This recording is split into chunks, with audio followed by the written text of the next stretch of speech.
Halo Ngominers, apa kabar?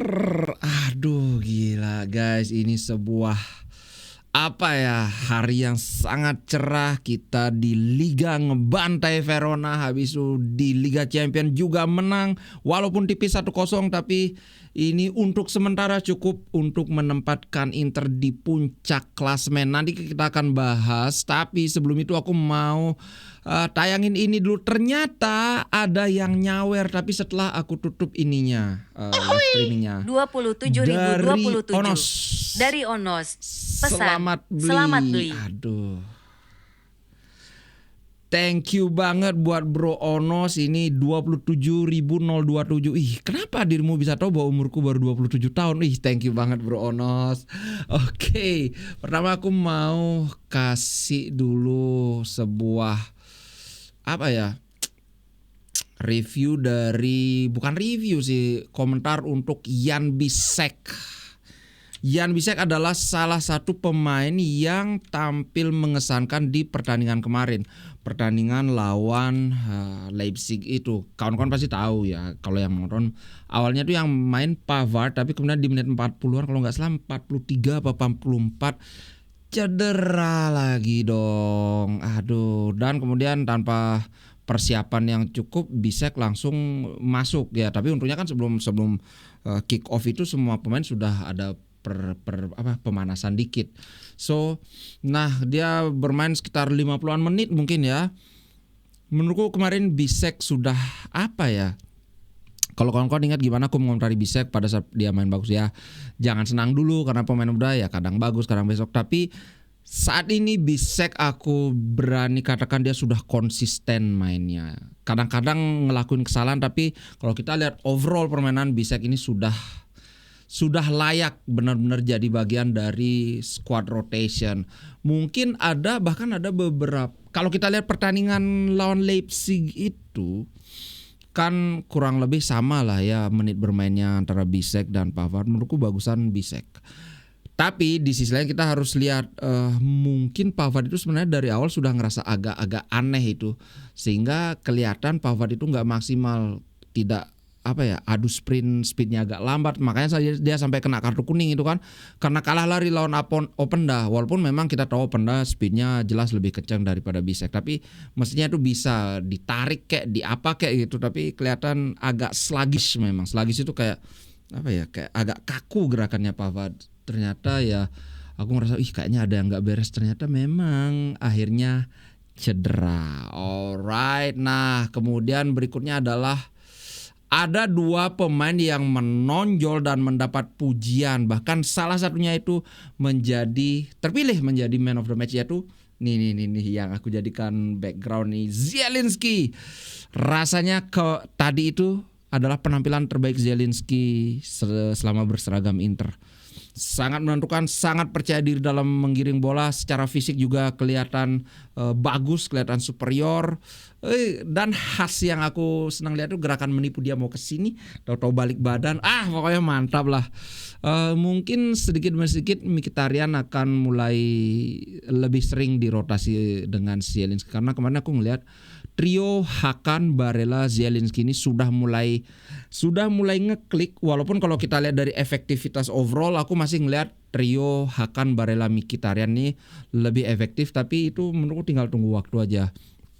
Apalagi antara Mkhitaryan dan Zielinski itu memiliki gaya bermain yang berbeda. Kalau Mkhitaryan menurutku jauh lebih direct, lebih cepat dia mengalirkan bola, sedangkan Zielinski aku lihat dia lebih berani pegang bola lama, lebih berani menunggu sampai ada celah untuk bola itu dialirkan. Kalau Mkhitaryan aku ngeliat dia kayak dioper, kalau benar-benar nggak ada celah untuk umpan ke depan dia akan back pass. Tapi kalau Zielinski dia tidak terlalu ya udahlah back pass, dia lebih berani kayak kesini udah mentok, balik badan lagi, muter lagi, enak lah pokoknya.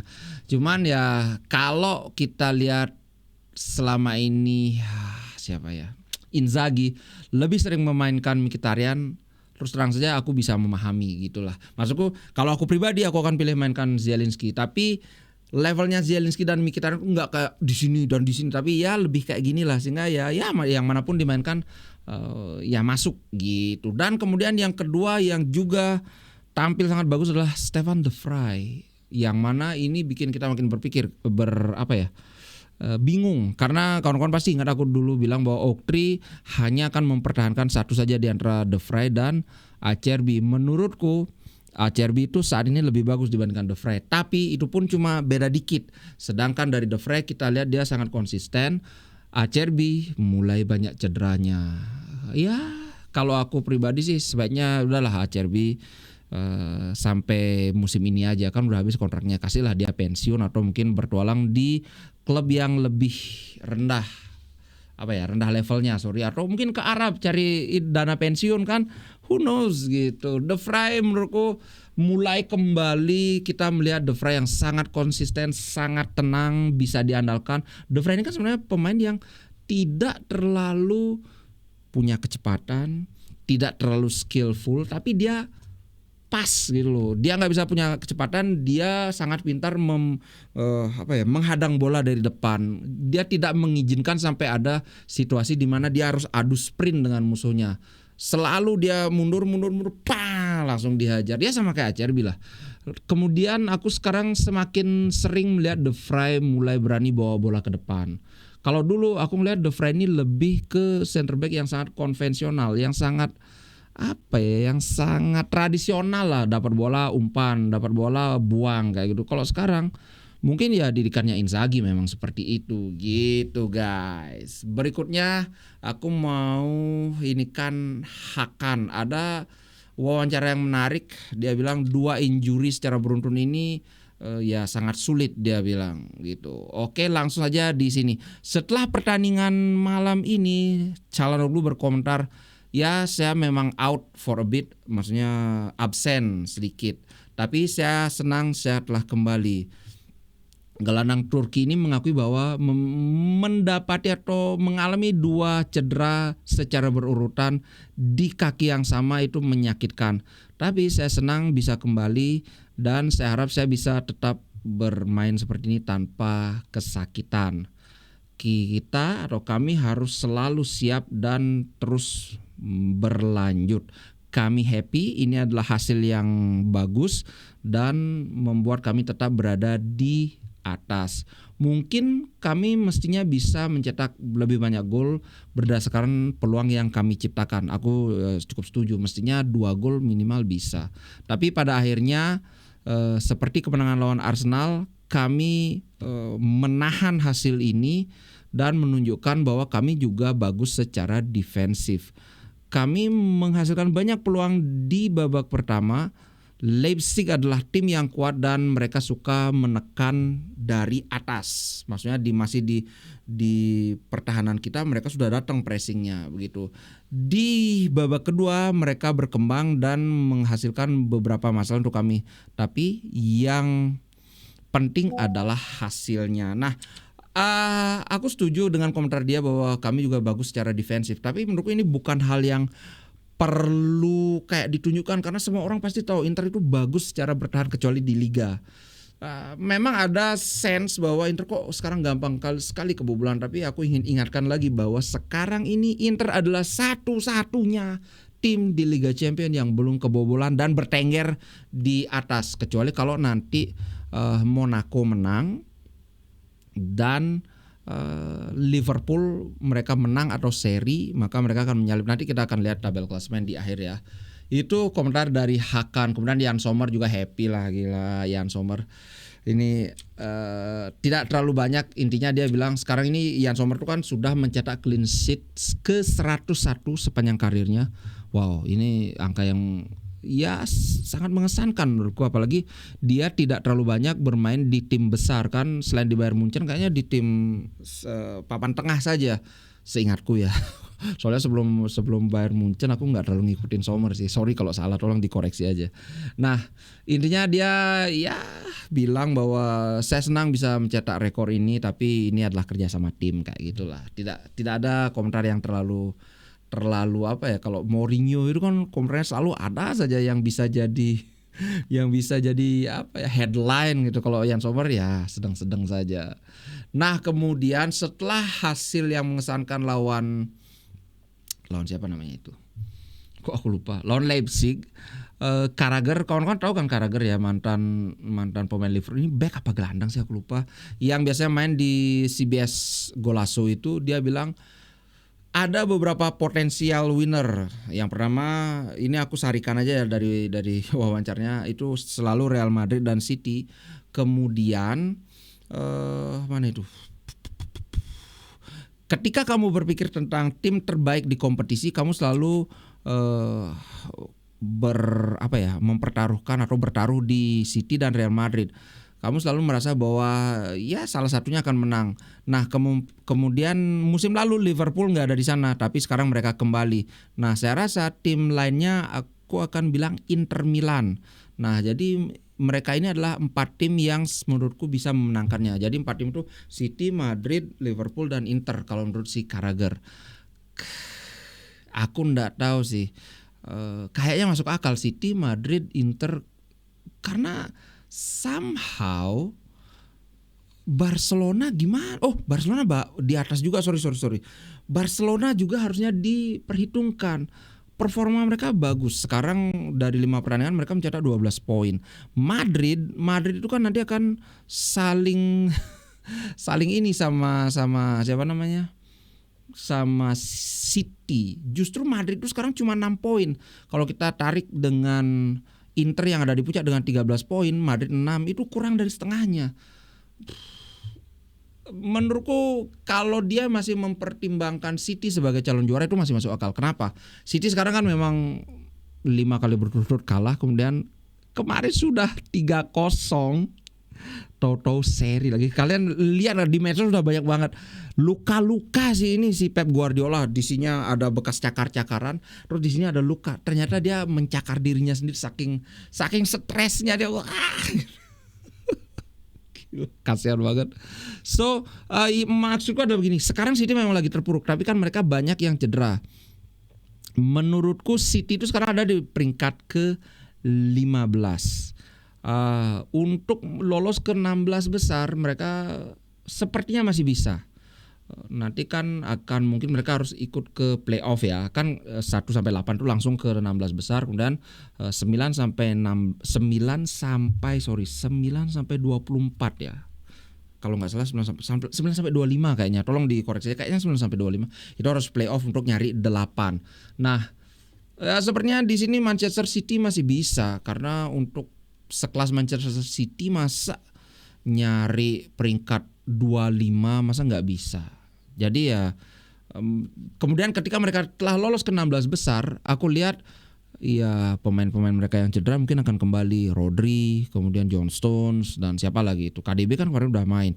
So aku ngelihat mereka akan membaik performanya. So kalau mempertimbangkan City sebagai calon juara, ya menurutku masih masuk akal. Tapi kalau Madrid gimana ya?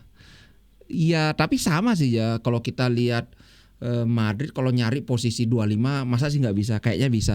Cuman ketika dia mempertimbangkan Madrid tapi tidak mempertimbangkan Barcelona, kok kayaknya aneh. Sedangkan Barcelona itu sekarang ada di peringkat kedua. Catatan Barcelona cukup mengesankan, 1 kali kalah tapi sisanya mereka menang terus, 12 poin.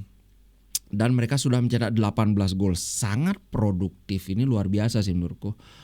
Kebobolan 5, ya lebih banyak dibandingkan Inter yang kebobolan cuma 0. Tidak kebobolan.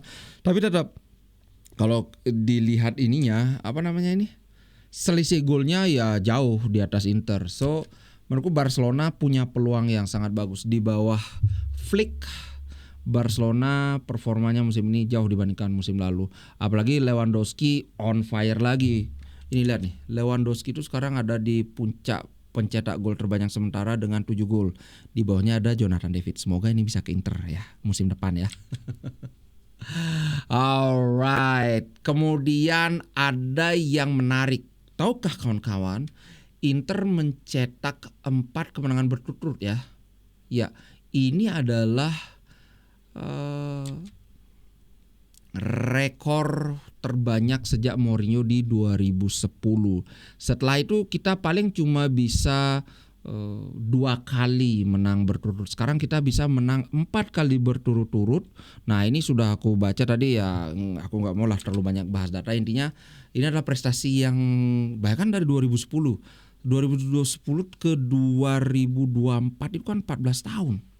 14 tahun lebih kita nggak pernah menang 4 kali berturut-turut di Liga Champion. Bahkan sempat di masa kegelapan itu kita 10 tahun nggak pernah lolos ke knockout. Sekarang ya kita bersyukur sejak di tangan Inzaghi kita selalu lolos ke knockout, bahkan sekarang rekor. Oke.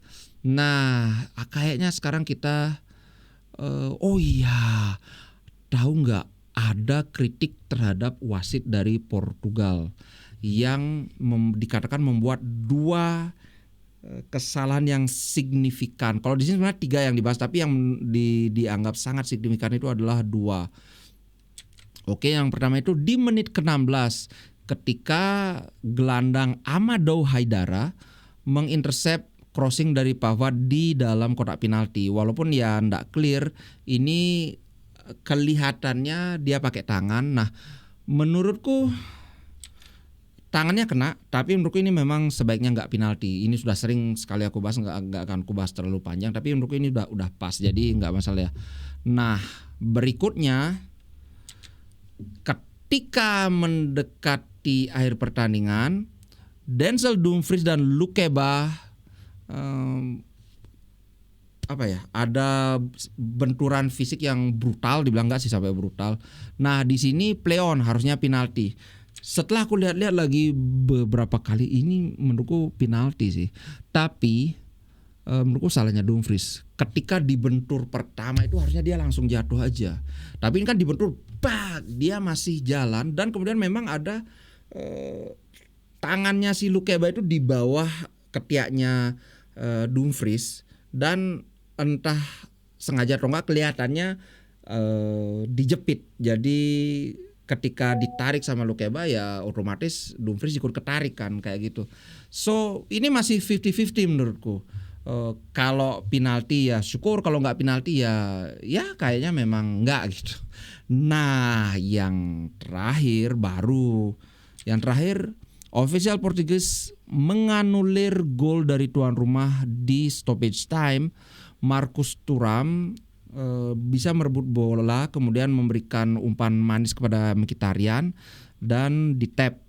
Tapi kemudian dianulir gara-gara di build up-nya itu ketika merebut bola itu dikatakan itu pelanggaran. Yang rasanya aneh, Dumfries yang dibentur oleh Lukeba itu tidak dianggap pelanggaran, tapi si Thuram yang mencopet bola dari siapa ya, aku lupa dari siapa dia nyopet bolanya. Kok itu justru pelanggaran? Menurut itu harusnya nggak pelanggaran. Kalau harusnya Inter 2 gol itu 2-0 menang. So kalau menurut kawan-kawan gimana? Yang pertama dan kedua aku bisa terima sih, tapi yang ketiga itu mestinya menurutku tetap sah golnya. Tapi ya namanya juga pendapat kan. Nah, yang menurutku mengesankan adalah begini.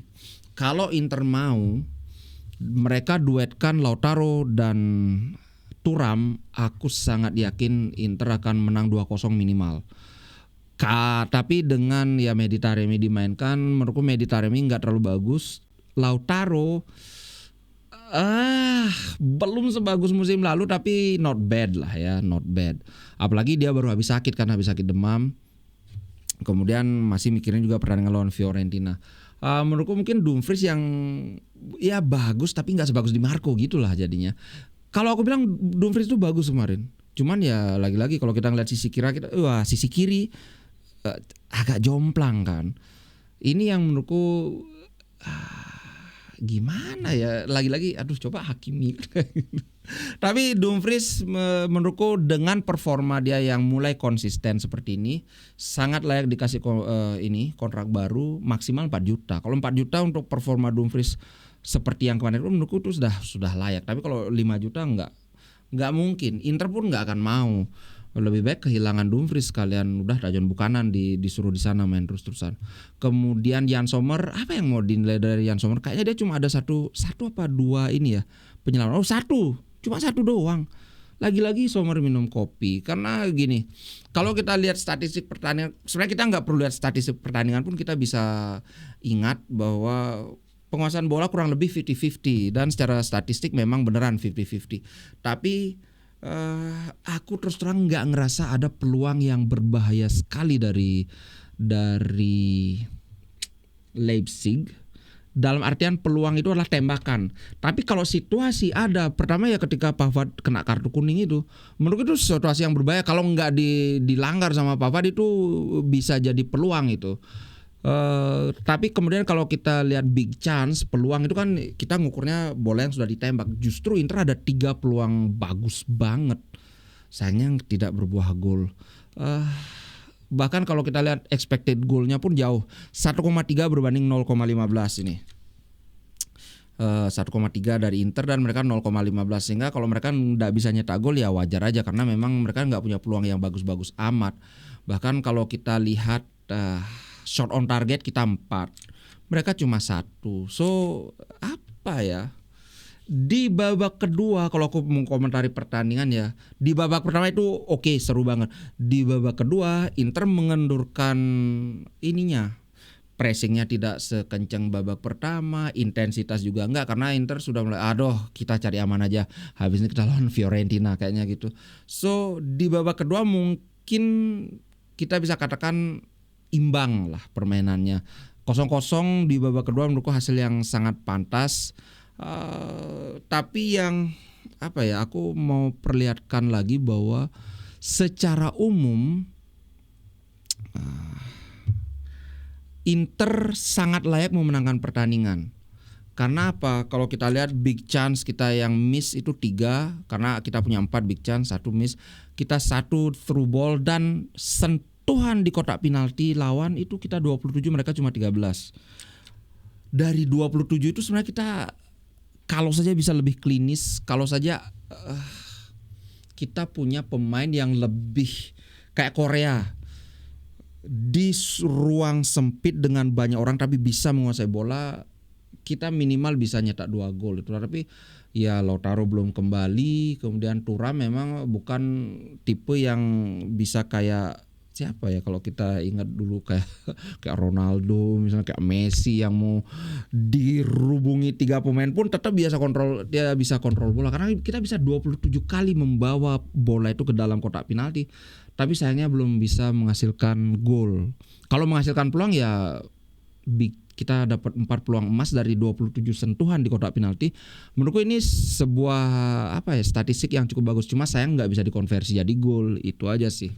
Nah, seperti yang aku janjikan sebelum kita akhiri, aku akan bahas klasemen sementara. Inter ada di puncak dengan 13 poin. Ini semua sudah selesai kecuali Liverpool dan Monaco. Dalam artian yang lain yang baru main 4 kali ini walaupun mereka menang pun tetap nggak akan bisa menggeser Inter. Tapi kalau Liverpool menang, mereka otomatis 12 tambah 3 kan jadi 15. Ya jelas ada di atas Inter.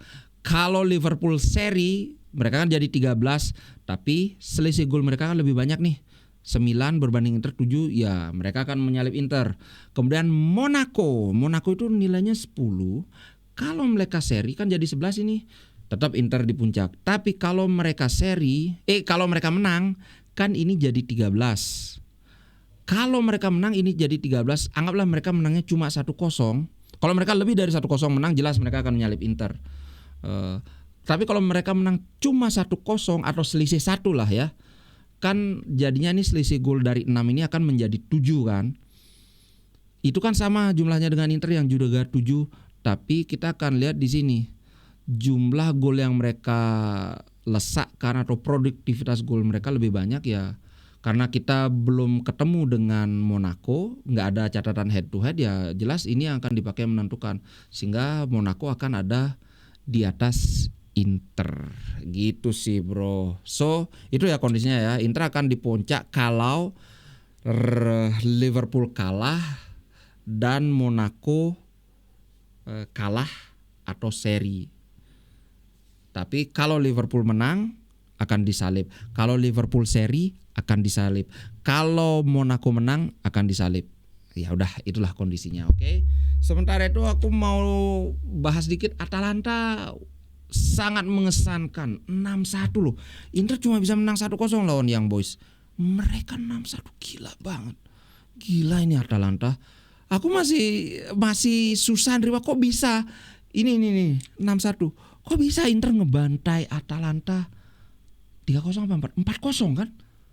Gila Atalanta. Kayaknya setelah kekalahan lawan Inter itu mereka kayak Inter membangkitkan macan tidur ini. Karena di ini pun mereka luar biasa di Serie A. Atalanta itu ada di peringkat kedua di atas Inter dengan 34 gol yang sudah mereka lesakan. Kebobolannya lumayan banyak 16 tapi 34 gol loh. Paling produktif di Serie A. Atalanta adalah tim yang paling ofensif, paling menyerang, paling atraktif di Serie A. Kebetulan mereka banyak pemain muda ya. Pemain muda kan semangat banget. Luar biasa Gasperini. Mungkin MU tuh sebaiknya nge-hire Gasperini aja. Tapi Amorim bagus sih. Maksudku Gasperini ini adalah pelatih yang bagus. Dia kan sempat pegang Inter. Tapi waktu itu aku ngeliat Inter baru saja peralihan dari 4 back ke 3 back. Plus zaman ke-8. Sehingga ya susah buat dia mengangkat performa Inter. Dan ya gak sabar. Ya sudah hasil negatif langsung dipecat. So, aku sangat tertarik dengan Atalanta, dengan Retegui yang gila, tidak di Liga Champions, tidak di Serie A, sama-sama menggila ini si Retegui, luar biasa, mantap. Lagi-lagi Inter sebenarnya berkesempatan dengan 12 juta. Tahu-tahu 12 juta kita dapatnya Arnautovic. Bayangkan kalau kita Retegui umur dia kan baru 24 kalau nggak salah. Itu 12 juta kita dapat, anggaplah gaji 2 juta, begitu kita dapat kasih setelah 2 tahun atau 3 tahun kasih kontrak baru lagi, kita punya striker yang bisa diandalkan selama at least 5 tahun. Bahkan lebih ya kalau kita sampai umur 36 tahun gitu. Tapi sekarang Arnautovic kita beli 12 juta, musim ini udah musim terakhir dia dan itu pun udah hasilnya jelek. Kemarin kan main dia lawan Leipzig. Aku sudah tidak paling untuk sundul-sundulan di kalau kita lagi kena corner aja. Selain itu masih bagusan Korea aku lihat sekarang. But ya yang terjadi sudah terjadi, kita nikmati saja. Sekali lagi terima kasih buat kawan yang nyawer, sudah aku reply. Thank you banget. Ciao guys, sampai jumpa di konten berikutnya. Ciao.